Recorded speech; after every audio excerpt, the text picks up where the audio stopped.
안녕하세요. 인생 후반전 TV입니다. 여러분, 오늘은 정말 중요한 이야기를 들려드리려고 해요. 과일 하면 어떤 생각이 드시나요? 몸에 좋다, 무조건 많이 먹어도 된다, 이런 생각 많이 하시죠? 네, 맞아요. 저도 그렇게 생각했어요. 과일은 자연이 주는 선물이니까 아무리 먹어도 괜찮다고 생각했거든요. 그런데 말이에요. 오늘 제가 드릴 이야기를 들으시면 깜짝 놀라실 거예요. 60세 이후에는 오히려 독이 될 수 있는 과일이 3가지나 있다는 사실 알고 계셨나요? 어머, 정말요? 과일이 독이 된다니 상상도 못했어요. 걱정 마세요. 끝까지 보시면 어떤 과일을 조심해야 하고 대신 무엇을 어떻게 먹어야 안전한지 실천 솔루션까지 알려드릴 거예요. 그러니까 영상 끝까지 꼭 함께 해주세요. 그리고 시작하기 전에 부탁 하나 드릴게요. 구독과 좋아요 눌러주시고 영상이 도움이 되었다면 댓글에 1번, 아직 부족하다고 느끼셨다면 0번 남겨주세요.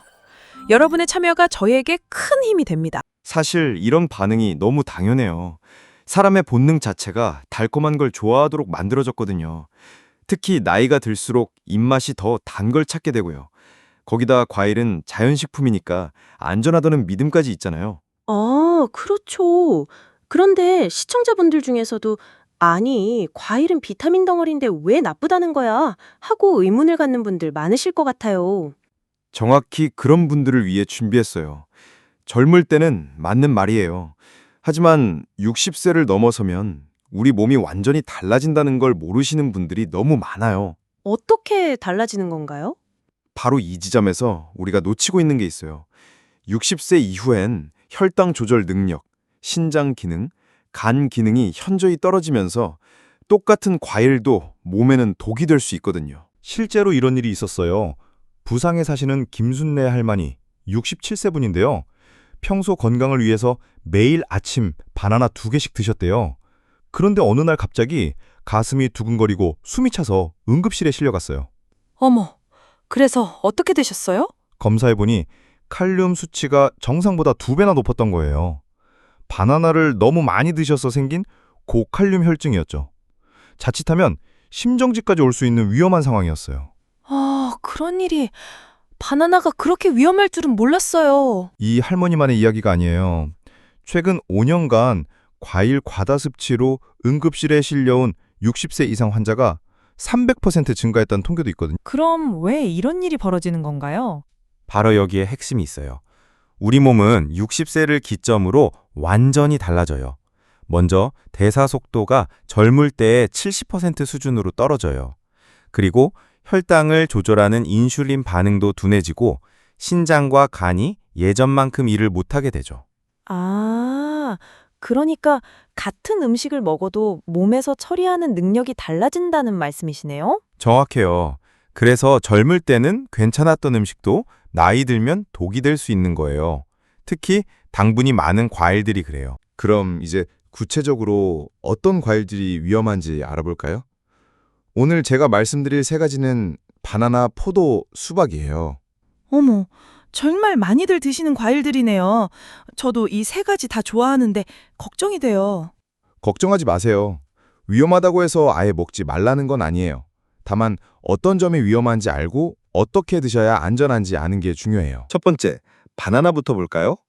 하루 한 개 바나나는 보약이라는 말 많이 들어보셨죠? 네, 그래서 매일 먹었는데요. 60세 이후엔 이야기가 완전히 달라져요. 바나나는 당분이 압축되어 있어서 혈당을 급격히 올려요. 바나나 한 개의 당분은 사탕 5개와 비슷해요. 그리고 칼륨이 아주 많은데 나이 들수록 신장이 이걸 제대로 배출하지 못하게 되거든요. 그럼 칼륨이 몸에 쌓이면 어떻게 돼요? 심하면 부정맥이 생기고 더 심해지면 심정지까지 올 수 있어요. 실제로 대구에 사시는 박철수 할아버지 65세 분도 매일 아침 바나나 3개씩 드시다가 응급실에 실려가셨거든요. 두 번째는 포도예요. 작고 달콤해서 한 송이 금방 먹어버리시죠? 네, TV 보면서 무의식적으로 한 송이를 다 먹게 되더라고요. 바로 이게 문제예요. 껍질 벗길 필요도 없고 씹는 시간도 짧아서 당이 순식간에 흡수돼요. 포도 한 송이의 당분은 콜라 한 캔과 비슷해요. 그런데 콜라는 달다고 느끼지만 포도는 자연식품이라 생각해서 경계심이 없잖아요. 정말 그렇네요. 그런데 포도가 또 다른 문제도 있다고 하셨죠? 네. 포도에는 퓨린이라는 성분이 있어요. 이게 몸에서 분해되면서 요산을 올려서 통풍을 부르거든요. 인천에 사시는 이영숙 할머니 71세 분은 술이나 고기를 전혀 안 드시는데도 포도만 매일 드시다가 심한 통풍으로 고생하셨어요. 세 번째는 여름철 대표 과일 수박이에요. 수박은 물이 많아서 괜찮을 것 같은데요?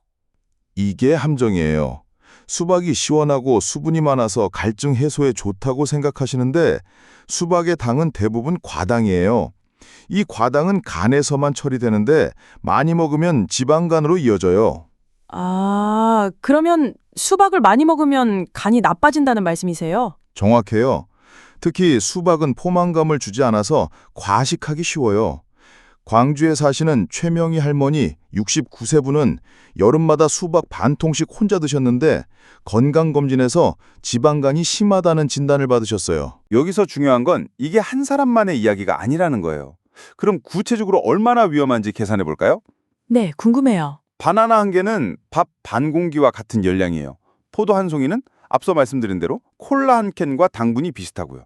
수박 한 조각, 즉 200g은 설탕 2스푼을 물에 탄 것과 같아요. 어머, 그렇게 비교하니까 얼마나 위험한지 확 와닿네요. 그렇죠. 만약 하루에 바나나 2개, 포도 한 송이, 수박 3조각을 드신다면 설탕 10스푼을 먹는 것과 같아요. 이대 매일 반복되면 당연히 문제가 생기겠죠. 그럼 우리는 구체적으로 뭘 해야 하는지 알아보죠. 안전하게 과일을 먹는 방법은 생각보다 간단해요. 어떻게 하면 되나요? 첫 번째, 양은 하루 주먹 한 줌, 작은 컵 한 잔 정도로 제한하세요. 두 번째, 시간은 식후가 아니라 식전 30분이나 간식 시간에 드세요. 식후에 드시면 혈당이 더 급격히 올라가거든요. 아, 시간도 중요하군요. 세 번째, 바나나, 포도, 수박 대신 당 지수가 낮은 블루베리, 딸기, 사과를 선택하세요. 네 번째, 천천히 씹어서 드세요. 급하게 드시면 혈당이 더 빨리 올라요. 실제로 이렇게 드신 분들 효과는 어떠셨어요? 서울에 사시는 김광수 할아버지 68세 분은 이 방법대로 3개월 드셨는데 당화혈색소가 7.2에서 6.1로 떨어졌어요. 약도 줄일 수 있었고요. 사실 자녀들 입장에서도 고민이 많을 것 같아요. 맞아요. 자녀들은 부모님이 과일 좋아하시는 거 알지만 건강 때문에 걱정되거든요. 엄마, 아빠, 과일 좀 줄이세요 라고 말하면 과일도 못 먹게 하냐면서 서운해하시기도 하고요. 그런 상황 많이 봤어요. 자녀는 걱정되고 부모님은 서운하고. 그래서 가족끼리 대화가 중요해요. 과일을 완전히 금지하는 게 아니라 안전하게 드시는 방법을 함께 찾는 거죠. 손주들을 위해서라도 할머니, 할아버지가 건강하셔야 한다는 관점으로 접근하시면 좋아요. 오늘 방송이 그런 가족 대화의 좋은 계기가 되면 좋겠어요. 이런 후기들을 들으면서 여러분도 궁금한 게 많으실 텐데 주의사항도 꼭 말씀드릴게요. 어떤 주의사항이 있나요? 첫 번째, 고혈압약, 당뇨약, 신장약을 복용 중이신 분은 반드시 의사와 상의하세요. 약과 상호작용할 수 있거든요. 두 번째, 갑자기 완전히 끊지 마세요. 몸이 적응할 시간이 필요해요. 서서히 줄여나가시면 됩니다. 점진적으로 바꾸는 게 중요하군요. 세 번째, 혈당 측정기가 있으시면 과일 먹기 전후 혈당을 재보세요. 본인에게 어떤 과일이 어느 정도 영향을 주는지 알 수 있어요.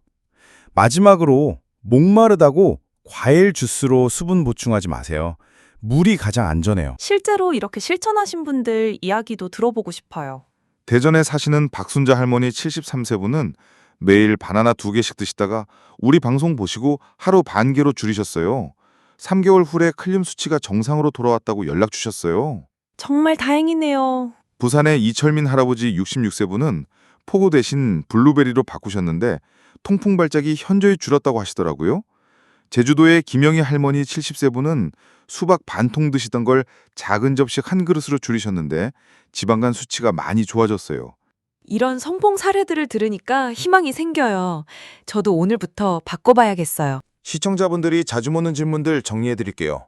어떤 질문들이 많이 오나요? 첫 번째, 조금은 괜찮죠? 라는 질문이에요. 네, 소량은 괜찮습니다. 문제는 습관적으로 많이 먹는 것이에요. 두 번째, 저는 당뇨 없는데 괜찮나요? 지금은 괜찮을 수 있지만 나이 들수록 위험이 커져요. 미리 줄이는 게 안전합니다. 또 어떤 질문들이 있어요? 세 번째, 과일 대신 뭘 먹으면 되나요? 견과류 소장이나 무가당 요구르트, 치즈 같은 단백질 간식이 좋아요. 네 번째, 비용이 많이 들까요? 오히려 과일을 줄이면 비용도 줄고 건강도 좋아져서 일석이조예요. 전문가들은 뭐라고 하는지도 들어보시죠. 의사 선생님들 의견도 궁금해요. 서울대병원 내분비내과 김명수 교수님 말씀이에요. 과일도 약과 같다. 나이와 몸 상태에 맞춰서 조절해야 한다. 특히 60세 이후에는 과일도 처방전이 필요하다고 생각하라고 하셨어요. 과일도 처방전이 필요하더니 인상 깊은 말씀이네요. 삼성서울병원 신장내과 이진수 교수님도 칼륨이 많은 과일은 신장 기능이 떨어진 고령자에게는 독이 될 수 있다. 혈액검사 결과를 보고 과일 섭취량을 조절해야 한다고 강조하셨어요. 그럼 우리가 오늘부터 실천할 수 있는 체크리스트 같은 것도 있으면 좋겠어요. 물론이죠. 오늘 들으신 분들 이것만 기억하세요. 바나나, 포도, 수박 하루 섭취량 확인하기, 각각 반개, 열알, 한 조각 이내, 하루 과일 총량 주먹 한 줌으로 제한하기, 약 복용 중이면 반드시 의사와 상담하기, 혈당 측정기 있으면 과일 섭취 전후 확인하기, 가족들과 함께 실천하기. 이걸 냉장고에 붙여놓고 매일 확인하면 좋겠네요. 오늘 정말 중요한 이야기를 나눴는데 핵심만 다시 한번 정리해 드릴게요. 첫 번째, 과일은 무조건 좋은 음식이 아니다. 60세 이후에는 오히려 독이 될 수도 있어요. 두 번째, 바나나, 포도, 수박은 특히 조심하자. 당분과 칼륨, 과당 때문에 위험할 수 있어요. 세 번째, 하루 주먹 한 줌, 식전에 천천히 드시자. 이것만 지켜도 훨씬 안전해져요. 정말 오늘 방송이 많은 분들에게 도움이 될 것 같아요. 여러분의 건강은 작은 습관 변화에서 시작됩니다. 오늘부터 과일 먹는 법 다시 점검해 보세요. 그리고 가족들과도 꼭 공유하시고요. 건강한 노년을 위한 첫걸음을 오늘부터 시작하시길 바랍니다. 우리 가족 모두가 함께 건강해지는 그런 계기가 되었으면 좋겠어요. 오늘 방송이 도움이 되셨다면 좋아요와 구독 꼭 눌러주세요. 다음 시간에는 60세 이후 절대 먹으면 안 되는 반찬 5가지로 찾아뵐게요. 건강한 하루 보내세요.